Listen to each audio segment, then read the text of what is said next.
This channel does not promote any violent, harmful, or illegal activities. All content provided by this channel is meant for an educational purpose only. Central এভিনিউতে বিজেপির মিছিলকে কেন্দ্র করে তুলকালাম পরিস্থিতি এই মুহূর্তে দেখছেন সেই ছবি।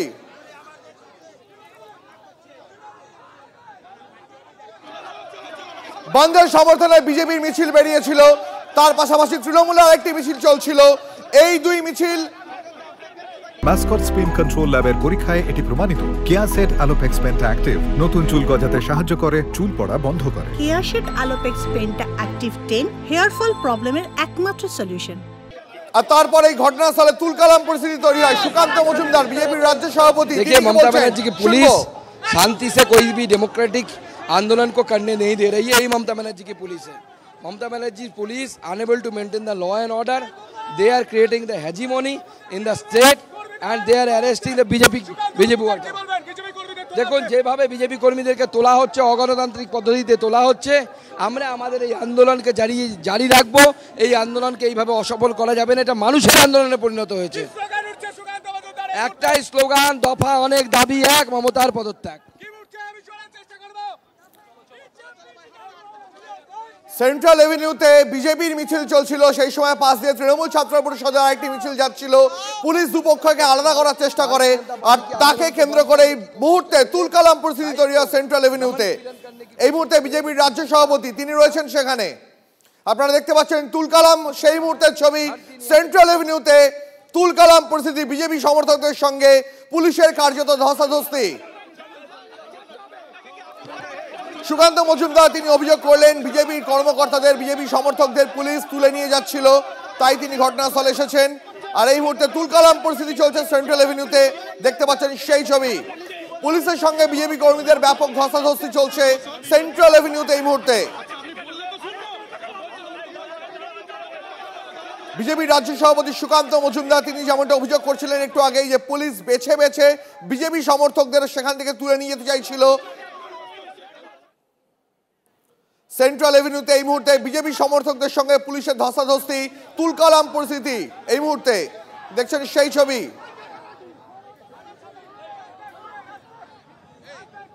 আজ বিজেপির 12 ঘন্টার বাংলা বন্ধ চলছে। শোনাছিলাম আপনাদের তৃণমূল নেত্রী মমতা বন্দ্যোপাধ্যায় তিনি কি বলছিলেন। তৃণমূল নেত্রী মমতা বন্দ্যোপাধ্যায় তিনি বললেন দলকে তিনি এবার বলবেন ফোঁস করে উঠতে, কারণ কথামৃতদের তেমনটাই নাকি বলা হয়েছে। কি বললেন মমতা বন্দ্যোপাধ্যায় শোনাবো আপনাদের।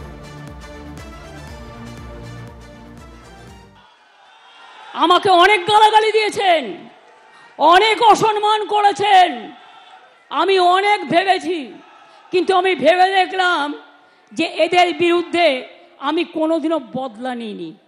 আমরা বলেছিলাম বদল চাই, বদলা নয়। আজ বলছি ও কথা নয়, আজ বলছি যেটা করার দরকার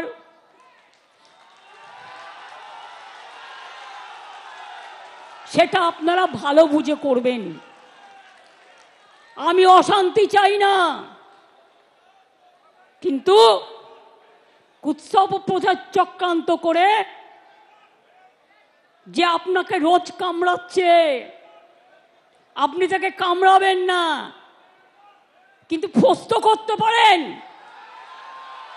রামকৃষ্ণ পরমহংসদেব বলেছিলেন, একটা গোখরে সাপ তার কাছে গিয়ে বলেছিল, ঠাকুর তুমি তো আমাকে কামড়াতে বারণ করেছো, আমি কাউকে কামড়াই না, কিন্তু আমাকে অনেকে ইট মারে, আমার রক্ত পড়ে, আমার খুব কষ্ট হয়।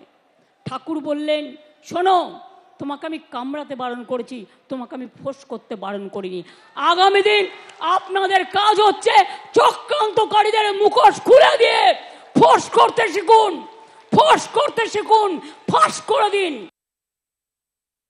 আর বাইরের থেকে যারা এখানে এসে থেকেছেন আছেন, বাংলাকে নিজেদের মতো করে মনে রাখবেন, মনে রাখবেন বিজেপির সাথে মিলিয়ে গিয়ে পুলিশকে পেটালে আপনাকেও কিন্তু কেউ গায়ে হাত দিতে পারে, সেটা যেন না হয়। আমি কাউকে গায়ে হাত দিতে বলবো না, আমি কোনো মৃত্যু চাই না, আমি কোনো দুঃখ চাই না। শোনাছিলাম আপনাকে তৃণমূল নেত্রী মমতা বন্দ্যোপাধ্যায় তিনি যেটা বলেন এই মুহূর্তে, যে এর আগে তিনি বলেছিলেন বদলা নয় বদল চাই, কিন্তু এখন তিনি বলছেন যা ভালো বুঝবেন তাই করবেন। কথামৃতের কথা উল্লেখ করে মমতা বন্দ্যোপাধ্যায় আজ নিদান দিলেন ফোঁস করে উঠবেন। তবে আমি কারো গায়ে হাত দিতে বলবো না, এমনটা বললেন মমতা বন্দ্যোপাধ্যায়। তিনি বললেন এই কথা তৃণমূল ছাত্র পরিষদের প্রতিষ্ঠা দিবসের মঞ্চ থেকে।